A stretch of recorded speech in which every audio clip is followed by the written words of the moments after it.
Welcome to the Tech Egg. Don't get scrambled. Enjoy the video. You'll start by removing common bottlenecks, so update your GPU driver and restart now. Once done, disable overlays and background recorders because they steal frames. Make sure your PC is on a high-performance power plan and plug in the machine if it's a laptop. That prevents CPU/GPU downclocking.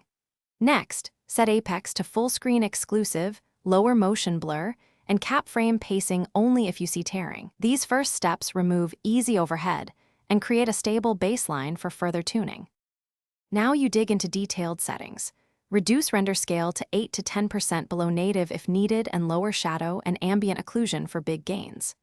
Open your GPU control panel and set the profile to prefer maximum performance, enable low latency, and set pre-rendered frames to 1.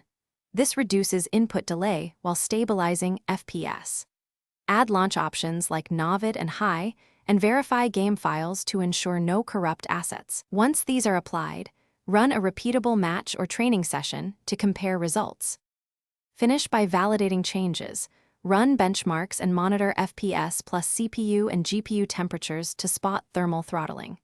If you still get hitching, perform a clean driver reinstall using the, and try disabling VSync or using adaptive sync if supported. Make sure background apps and scheduled tasks are off during play. If the issue began after an update, roll back the driver or Windows update and test. Quick troubleshooting tip. If frame rate drops coincide with high temps, clean fans, and reapply thermal paste before further. Thanks for watching. Consider subscribing if I helped unscramble your problems.